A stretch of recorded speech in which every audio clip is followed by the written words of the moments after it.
Hello, Pumas. Hope you all feel ready for your first day of remote learning on Monday. Just like you, my family is home for 2 weeks. Even doggy daycare is canceled.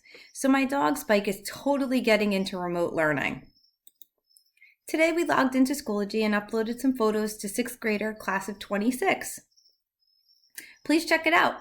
Over the next 2 weeks, Spike and I will be uploading our adventures. I hope you enjoy it.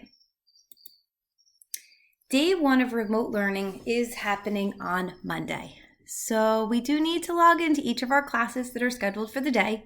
And please remember that attendance will be taken in the first 10 minutes, so please don't be late. As the schedule shows to the left there, periods 1 and 2 will meet, and then you will have a break. Then period 3 and 4 will meet. During enrichment, please check in with your teachers, study, read, or play outside in the yard if you're not scheduled for BSI or a music ensemble. BSI and music ensembles, it is a day 3. Please be sure to log into Schoology to see what is required for your class.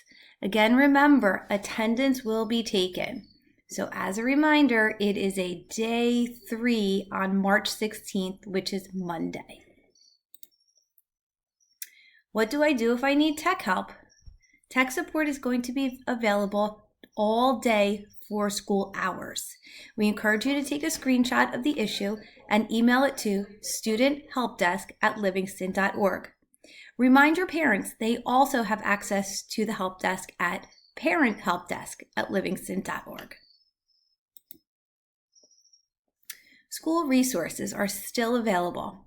School counselors, CST case managers, and the school nurse will continue to be available throughout the school day. And the best way to contact them is through email. Here are a list of all of your resources. Let's have a great first day of learning. Remember, all school rules apply during our remote learning. Be kind and appropriate at all times.